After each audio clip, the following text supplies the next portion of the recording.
Welcome to the Vikas notes. कैसे हैं आप लोग और आपकी पढ़ाई कैसे चल रही है? तो दोस्तों, इस चैनल पे लास्ट वीडियो अपलोड किए हुए तकरीबन 2.5 महीने हो चुके हैं। तभी से कुछ अपलोड नहीं हुआ। कुछ पर्सनल काम की वजह से मैं थोड़ा सा बिजी हो गया था। प्रोजेक्ट असाइनमेंट्स वगैरह में थोड़ी सी इन्वॉल्व हो गए थे, तो टाइम नहीं मिल पा रहा था। हालांकि वीडियो रिकॉर्ड करके रखा हुआ है, एडिटिंग करना, अपलोड करना, इन सब की वजह, वक्त की कमी की वजह से कुछ नहीं हो पा रहा था। तो मैंने सोचा है अब थोड़ा सा टाइम मिला है तो कुछ अपलोड किया जाए फिर से।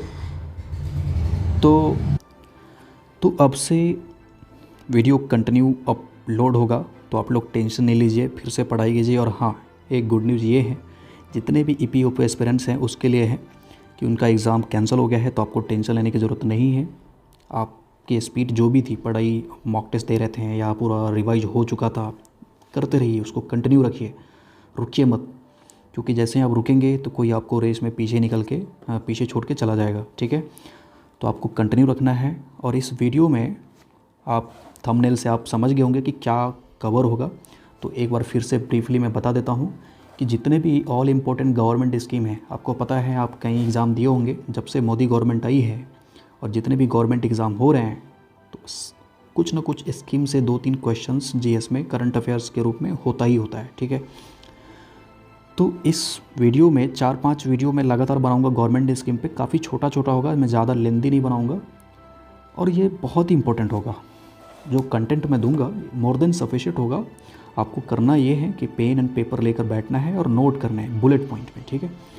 और मैंने जितने भी गवर्नमेंट स्कीम्स हैं ना, उसको 5 सेक्शन में कैटेगराइज किया है, जो आप देख सकते हैं। पुअर के लिए क्या क्या स्कीम्स है, वीमेंस के लिए क्या क्या है, यूथ के लिए क्या क्या है, फार्मर्स के लिए क्या क्या है, पेंशन्स से रिलेटेड क्या क्या है, इन सारे स्कीम्स को मैंने कैटेगराइज किया है। आपको बहुत ही आसानी से समझ में आएगा, क्योंकि इसमें सोसाइटी के हर वर्ग शामिल हैं। पुअर भी हैं, वीमेंस भी हैं, यूथ भी है, फार्मर भी है, पेंशन्स भी हैं। आपको यूट्यूब पे बहुत सारे वीडियोज़ मिलेंगे जो मिनिस्ट्री वाइज मिलेंगे कि MHRD की कौन सी स्कीम्स हैं, मिनिस्ट्री ऑफ होम अफेयर्स की कौन कौन सी स्कीम्स रिलीज हो चुकी है, लॉन्च हुई है।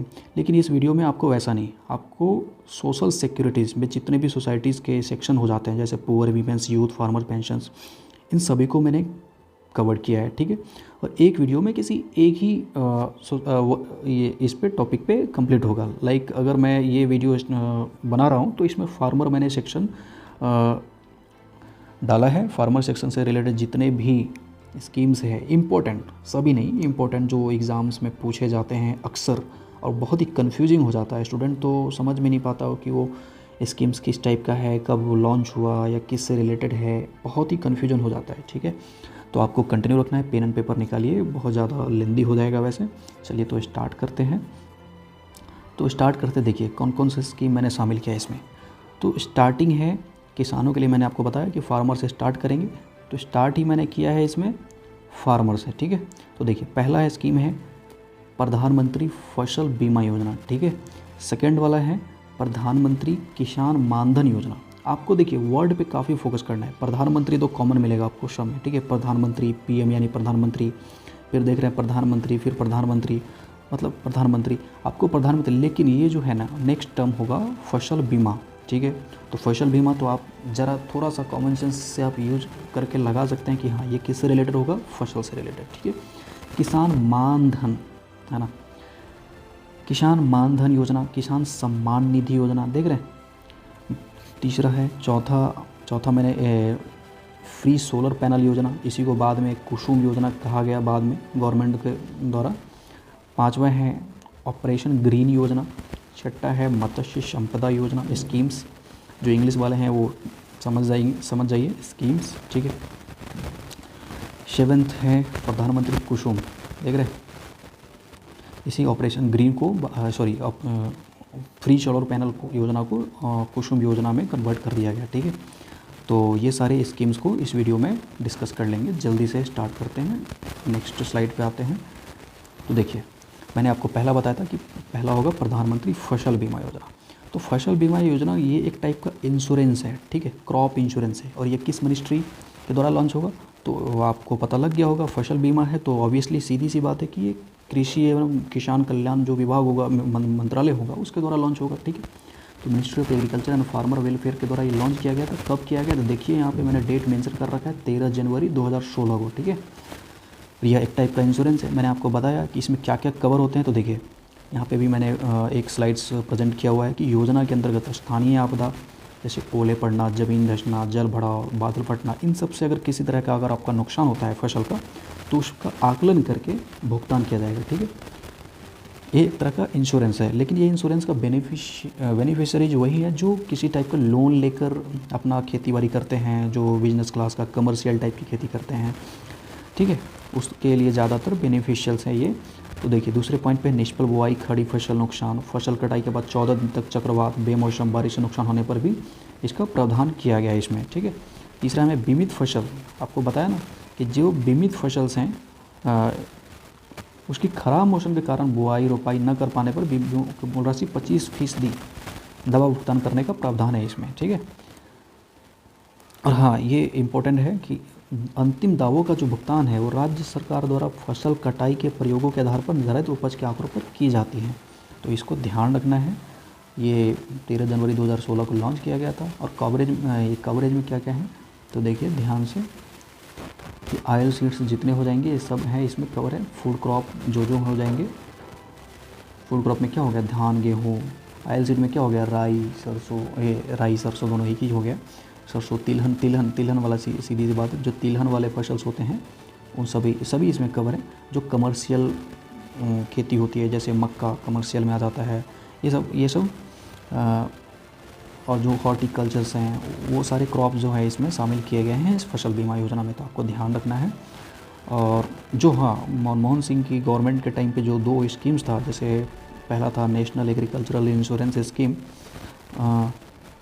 National agricultural insurance scheme and modified national agricultural insurance scheme को दोनों को मर्ज करके एक योजना मोदी जी द्वारा बना दिया गया, प्रधानमंत्री फसल बीमा योजना। तो इसको ध्यान रखना है। तो चलिए नेक्स्ट स्लाइड पर बढ़ते हैं। नेक्स्ट स्लाइड है प्रधानमंत्री किसान मानधन योजना, ठीक है। तो इसको ध्यान रखिए और थोड़ा बारीकी से देखिए, वर्ड पे ध्यान दीजिए, प्रधानमंत्री किसान मानधन योजना, ठीक है। इसकी पंजीकरण स्टार्ट हो चुकी, ये 12/2 यानी 12 फरवरी 2019 को स्टार्ट किया गया, 12 फरवरी 2019 को स्टार्ट किया गया, ठीक है। इसमें क्या क्या है, इस एलिजिबिलिटी क्राइटेरिया क्या है, जो 18 से 40 वर्ग के पंजीकृत किसान हैं, ठीक है, 60 वर्ष की आयु पूरी होने तक 55 रुपया से लेके 200 रुपया तक प्रीमियम पे करेगा एंड पे करना पड़ेगा एंड उसको 60 वर्ष पूरी होने के बाद 3000 रुपये की मासिक पेंशन मिलेगी, ठीक है। और ये केंद्र सरकार पेंशन निधि में से किसानों द्वारा जमा की गई राशि के बराबर धनराशि अपनी ओर से देगी, ठीक है। तो किसान जितना पे करेगी, सपोज अगर मान लीजिए किसी का उम्र 18 है और 55 रुपये वो पे करता है, ठीक है, प्रीमियम के तौर पे, तो सेंट्रल गवर्नमेंट भी 55 रुपये पे करेगी और वो जमा होगा, डिपॉजिट होगा और उसको आफ्टर 60 3000 रुपये मासिक पेंशन दिया जाएगा। लेकिन इसकी एलिजिबिलिटी में देखिए क्या है, वैसे किसान इसमें कवर हैं जिसके पास 2 हेक्टेयर से कम ज़मीन हो, ठीक है, इससे ज़्यादा वाले कवर नहीं है। तो लघु एवं जो स्मॉल एंड मार्जिनल फार्मर्स है उसके लिए एक सोशल सिक्योरिटी टाइप का आप कह सकते हैं ये स्कीम, ठीक है। और ये सेंट्रल स्पॉन्सर्ड स्कीम है। तो स्कीम भी बेसिकली 2 तरह के होते हैं। कौन कौन सा होते हैं, तो सेंट्रल सेक्टर होता है, सेंट्रल स्पॉन्सर स्कीम होता है, ठीक है ना।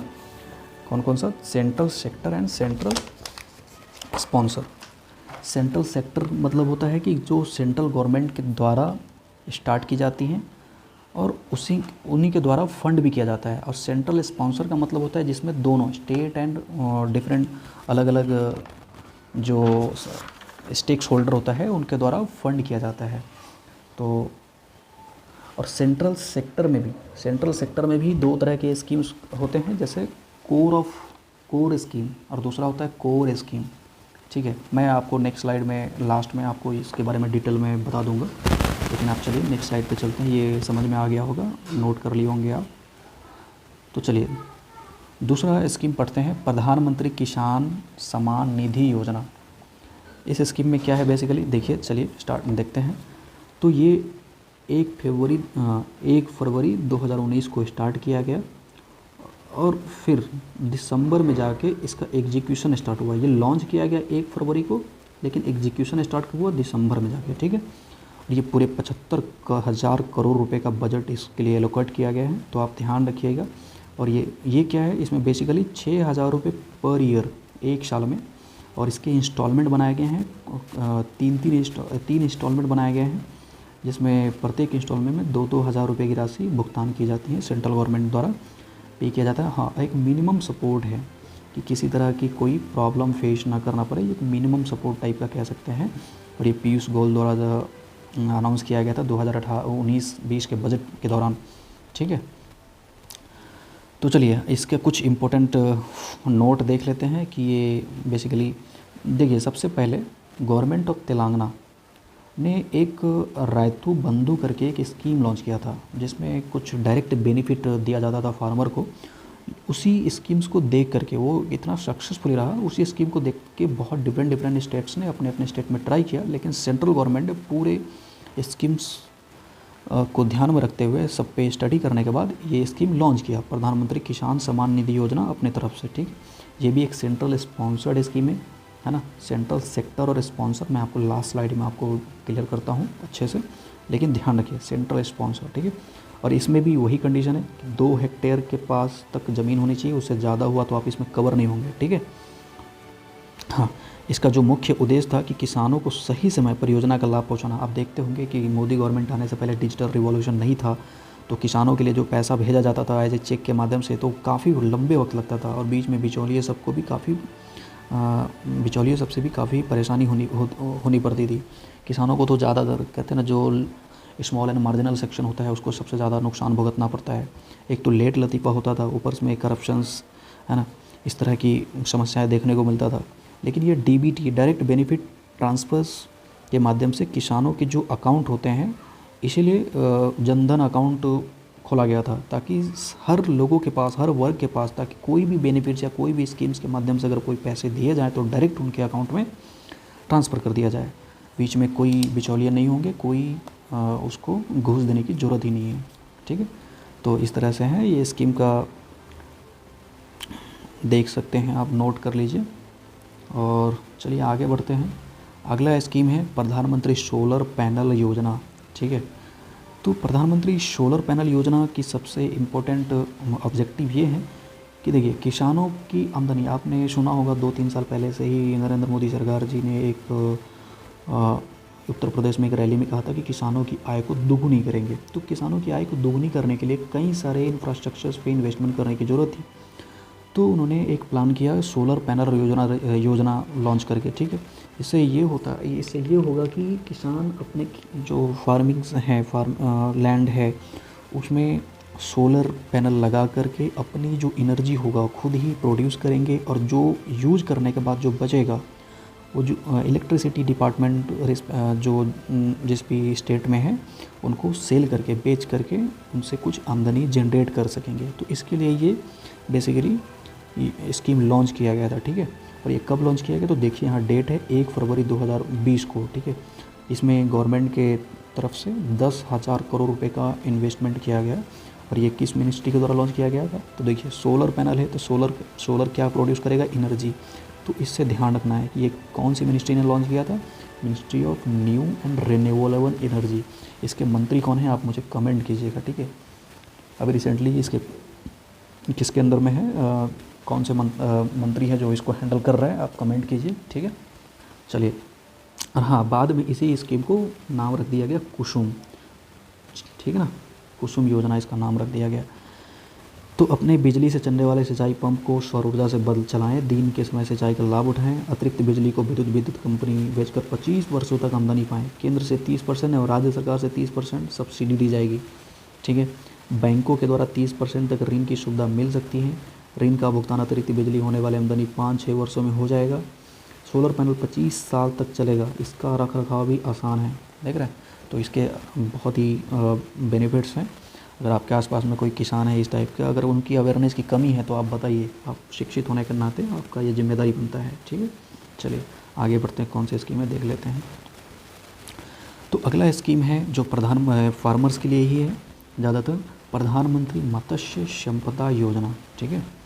प्रधानमंत्री मत्स्य संपदा, इस स्कीम में क्या है देख लेते हैं। चलिए, इस स्कीम का जो ऑब्जेक्टिव था, उद्देश्य था कि गंभीर कमियों को दूर करते हुए उसकी क्षमताओं का भरपूर इस्तेमाल करना, मछली उत्पादन और उत्पादकता बढ़ाना, ठीक है। मूल्य श्रृंखला का आधुनिकीकरण, मजबूती, कटाई के बाद प्रबंधन, गुणवत्ता में सुधार करना, फिशिंग करने वालों और मछली किसानों की आय को दोगुनी करना। ये भी आत्मनिर्भर भारत के पार्ट का हिस्सा है। आत्मनिर्भर भारत का जो एक ये भी पार्ट है, इसमें भी किसानों की आय दोगुनी करनी। किसानों की आय दोगुनी करना एक बहुत ही चैलेंजिंग वर्क था, कई सारे इंफ्रास्ट्रक्चर्स को ध्यान में रखना था, तो तरह तरह के स्कीम्स लॉन्च किए गए। कृषि जीवी और निर्यात में योगदान बढ़ाना, जितने भी एक्सपोर्ट होता था पहले उसको कई गुना ज़्यादा एक्सपोर्ट पे फोकस किया गया है। मछुआरों और मछली किसानों के लिए सामाजिक, शारीरिक, आर्थिक सुरक्षा प्रदान करना, ये सारे कवर है इसमें, इसके ये फ़ायदे हैं। और ये कब लॉन्च किया गया था देखिए, 10 सितंबर 2020 है ना, 2020 को, ठीक है। और ये डिजिटली लॉन्च किया गया था। बिहार मिनिस्ट्रीज के साथ कुछ कॉन्फ्रेंस हो रही थी, उसी टाइम पे ये लॉन्च किया गया था, ठीक है। उसके साथ में ही ई गोपाला ऐप भी लॉन्च किया गया। ई गोपाला से आप क्लियरली समझ सकते हैं कि किसके लिए, गौ पालक के लिए, ठीक है, यानी गाय से संबंधित है ये। गाय के रख रखाव, मेंटेनेंस एंड उसकी स्वास्थ्य से संबंधित इस पे सारी जानकारी उपलब्ध कराई जाएगी और बहुत तरह की सुविधाएं हैं। देखिए, इसकी योजना का में क्या क्या है, 20,50 करोड़ रुपए अलोकेट किए गए, जिसमें समुद्री क्षेत्र यानी सी के लिए 12,340 करोड़ एंड इंटर स्टेट यानी अंतर्राज्यीय इंफ्रास्ट्रक्चर के लिए 7,710 करोड़ रुपये अलोकेट किए गए, ठीक है। और वर्ष 2024-25 तक 70 लाख टन का एक टारगेट रखा गया कि इतने टन एक्सपोर्ट करना है, ठीक है। और उससे जो इनकम जनरेट होगा 1 लाख करोड़ रुपए तक का एक प्लान रखा गया है, ठीक है, कि इतने तक का इनकम जनरेट होने की संभावना है। इन्वेस्टमेंट देखो, आय दोगुनी करने के लिए तो स्कीम लॉन्च करना पड़ेगा, तो इसके लिए इंफ्रास्ट्रक्चर पे खर्च किए गए कितने, देखिए 20,050 करोड़, लेकिन संभावना कितना है, 1 लाख करोड़ रुपए, यानी कि 5 गुना ज़्यादा प्रॉफिट, ठीक है। और ये भी एक फ्लैगशिप स्कीम है। तो देखिए, फ्लैगशिप स्कीम क्या होता है, फ्लैगशिप जो स्कीम होता है जो काफ़ी फोकस्ड करके उस पर काम किया जाता है, उसको फ्लैगशिप स्कीम कहते हैं, ठीक है। फ्लैगशिप स्कीम इसी को कहते हैं जिस पे काफ़ी फोकस तरीके से एकदम आनन फानन में काम किया जाए, इसकी बहुत सख्त ज़रूरत है, उसको फ्लैगशिप कहते हैं। इससे रोज़गार के भी अवसर खुलेंगे। आप देखते होंगे यूट्यूब पे बहुत सारे आजकल के युवा जो हैं मत्स्य पालन की तरफ, हॉर्टिकल्चर की तरफ काफ़ी आगे आ रहे हैं, क्योंकि जो किसानी का जो पेशा है समाज में गलत मतलब भावना, गलत संदेश के साथ मतलब जो बना था कि किसान जो गरीबी होते हैं, पर उन सब को बदलने के लिए, उस माइंडसेट को बदलने के लिए तरह तरह के जो स्कीम्स लॉन्च किए जा रहे हैं, जिससे नए नए युवा इस क्षेत्र में रोज़गार के, अब नए नए युवा के लिए रोज़गार का अवसर प्राप्त होगा और लोग आएंगे इसको एज ए करियर इसमें देखेंगे अपना, ठीक है। तो चलिए, मुझे लगता है ये स्कीम आपको समझ में आ गया होगा। आगे बढ़ते हैं थोड़ा, चलिए नेक्स्ट स्कीम देखते हैं। हाँ, ये स्कीम मैंने डिस्कस ऑलरेडी कर दिया, कुसुम, प्रधानमंत्री सोलर पैनल योजना को ही बाद में कुसुम नाम दे दिया गया, ठीक है। किसानों की आय दोगुनी करने की दिशा में मोदी सरकार का महत्वपूर्ण कदम है, देख लीजिए प्रधानमंत्री कुसुम। 2022 तक सौर ऊर्जा चालित 17 लाख सिंचाई पंप लगाने का इसका लक्ष्य है। ग्रिड से जुड़े 10 लाख पंपों को सोलर पंपों में बदला जाएगा। बंजर भूमि पर 2 मेगावाट है ना, 2 मेगावाट क्षमता तक के सोलर ऊर्जा संयंत्र स्थापित किसानों के लिए किया जाएगा। योजना के अंतर्गत स्कीम से प्रदान कर दी कितने, 34,000, देखिए 34,422 करोड़ रुपए वित्तीय सहायता देगी, ठीक है। 20 लाख किसानों के स्टैंड लोन सोलर पंप दिए जाएंगे। ये वही चीज़ें हैं जो मैंने दोनों स्लाइड देखी है, ठीक है। तो देखिए कौन है केंद्रीय कृषि एवं कल्याण मंत्री, कौन है, नरेंद्र सिंह तोमर जी। अभी काफ़ी चर्चे में है, तो ध्यान रखिएगा इस मंत्री का, शक्ल से लेकर सूरत ना, नाम गाँव सब आता पता सब नोट कर लीजिए, किसी भी एग्ज़ाम में आ सकता है। किसान आंदोलन के टाइम में काफ़ी भाव का रहते ये, है ना, तो ध्यान रखिएगा। चलिए आगे बढ़ते हैं। अगला स्कीम है अपना ऑपरेशन ग्रीन। ऑपरेशन ग्रीन में बेसिकली जो भी पेरिसेबल कमोडिटीज़ हैं उन पे फोकस किया गया है, जैसे कि पोटैटोज हो गया, टोमेटो हो गया, ओनियंस हो गया, इन सब पे फोकस किया गया है। इनको क्या करना है, इनको सेफली होल्ड करने के लिए, मार्केट में भेजने के लिए, फ्रेश रखने के लिए जितने भी कोल्ड टाइप स्टोरेज होते हैं, यानी कि प्रोड्यूसर्स, फार्मर प्रोड्यूसर्स ऑर्गेनाइजेशंस होते हैं, लॉजिस्टिक्स पार्क होते हैं, प्रोसेसिंग फैसिलिटीज़ होते हैं उनकी इंफ्रास्ट्रक्चरल डेवलपमेंट के लिए इस तरह के स्कीम ऑपरेशन ग्रीन लॉन्च किया गया है, ताकि हाँ इसको ध्यान रखना है कि टॉप मतलब टोमेटो, ओनियन, पोटैटो, इन पे ज़्यादा फोकस है, ठीक है। और ये भी आत्मनिर्भर भारत का एक बेस पे लाइन पे क्रिएट किया गया है, ताकि इसमें भी लोग नए नए जो बिजनेस सेक्टर के लोग हैं इसमें आ पाएंगे। 500 करोड़ रुपए का अलोकेशंस है जो सेंट्रल गवर्नमेंट की तरह दिया जाएगा। Potatoes officially less of a problem because it can't last up to 8 month in the cold storage, ठीक है। Onion which is grown largely in western India can be stored in vent light. चलिए आपसे एक question है, onion and potato ये कौन से state में ज़्यादा प्रोड्यूस होता है, आप कमेंट कीजिए, ठीक है। कमेंट कीजिए, थोड़ा सा समझ में आएगा कि हाँ आप थोड़ा सा सीरियस हैं और एक्टिव हैं। तो यूनियन बजट 2018-19 में ये रखा गया कौन अब ऑपरेशन ग्रीन है, पोटैटोज़, टोमेटोज़, ओनियन, यानी कि खाने पीने का बात चल रहा है, तो ऑब्वियसली सीधी सी बात है कि ministry of food processing industries के द्वारा ही लॉन्च किया जाएगा, ठीक है। और इसी के सिमिलरली साथ साथ पैरेलल में 2 पोर्टल भी लॉन्च किया गया है जो फार्मर्स को इंटीग्रेट करने के लिए, जैसे ई नाम ई नेशनल एग्रीकल्चर मार्केट, APMC। देश में जितनी भी मंडियां हैं सबको आपस में यूनिफाइड करने के लिए एक पोर्टल लॉन्च किया गया जिसका नाम है ई नाम, ठीक है, ई नेशनल एग्रीकल्चरल मार्केट। एंड दूसरा है APMC यानी एग्री प्रोड्यूस मार्केट कमेटी, ठीक है। ये एक प्रकार की कमेटी है जो ये डिसाइड करती है कि इसको कैसे प्रोसेसिंग करना है, क्या रख रखाव के लिए व्यवस्था मैनेजमेंट करना है, इसकी ज़रूरत होगी, तो ये इसका काम है, APMC का काम है। और जितने भी APMC हैं उसको कनेक्ट करने का किसका काम है, पोर्टल के माध्यम से ई नाम के द्वारा, ठीक है। तो इसको ध्यान रखना है। चलिए हाँ, लेकिन एक नोट बता देता हूँ, एक फैक्ट, ये ऑपरेशन ग्रीन जो है एक ऑपरेशन फ्लड आया था आज से तकरीबन 40-50 साल पहले, उस पे बेस है। तो ऑपरेशन फ्लड क्या है मैं इसकी डिटेल आपको नेक्स्ट वीडियो में बताऊंगा, लेकिन उससे पहले आपको थोड़ा सा जानकारी पढ़ने है, ठीक है। ऑपरेशन फ्लड चलिए मैं बता ही देता हूँ। 1970 में आया था ऑपरेशन फ्लड, जो मिल्क प्रोडक्शंस के लिए था, ठीक है। 1970 के आसपास में, एग्जैक्टली डेट ईयर याद नहीं है पर रफली 1970 के आसपास में ही आया था। मतलब ऑपरेशन फ्लड मिल्क प्रोडक्शंस को बूस्ट करने के लिए ये स्कीम जो प्रोजेक्ट था लॉन्च किया गया था, ठीक है। और इसकी नोडल एजेंसी क्या है, नोडल का मतलब इसको इम्प्लीमेंट कौन करेगा, तो NAFED एक संस्था है गवर्नमेंट का, सेंट्रल गवर्नमेंट का, वो इसको इम्प्लीमेंट करने का काम दिया गया है, ठीक है। चलिए आगे बढ़ते हैं, वीडियो काफ़ी लेंदी होता जा रहा है। चलिए आगे अब कुछ नहीं है, ये फिनिश हो गया। और हाँ आपको बताना ये था कि जो दोनों स्कीम हैं ये क्या है। देखिए बेसिकली स्कीम जो होता है ना,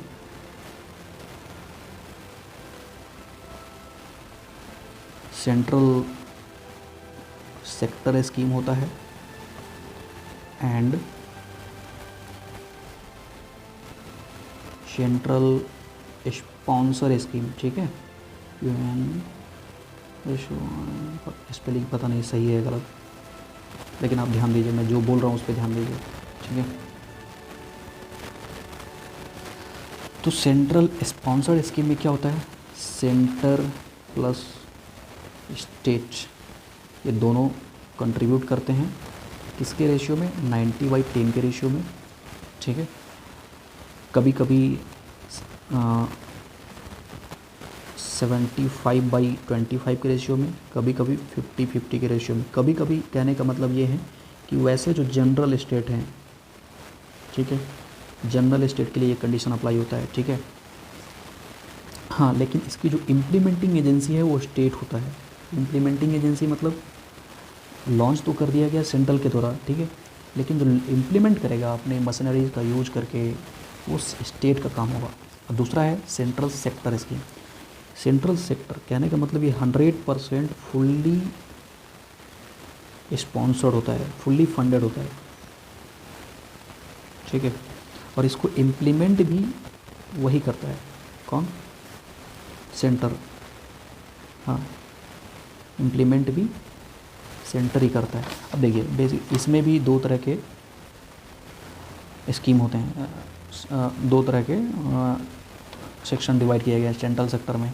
एक CCS यानी कोर ऑफ कोर स्कीम, दूसरा है कोर स्कीम, ठीक है, core of core scheme and core scheme. तो ये क्या होता है, ये क्या होता है, देखिए ये फुल्ली फंडेड होता है गवर्नमेंट के through, central government, fully government funded. और ये जो होता है इसमें भी सेंटर प्लस स्टेट होता है ना। 60/40 का इसमें रेशियो होता है, और 90/10 का जो रेशियो होता है ये नॉर्थ ईस्ट जो हिमालयन स्टेट सब हैं उनके लिए हो जाता है। तो ध्यान रखना है ये क्या है, आपको मैंने इसमें एक्सप्लेन कर दिया, तो कंफ्यूज नहीं होइएगा। दोनों तरह के स्कीम काफ़ी अलग अलग होते हैं, तो जहाँ भी देखिएगा थोड़ा ध्यान से एकदम कि कहाँ पे क्या लिखा हुआ है।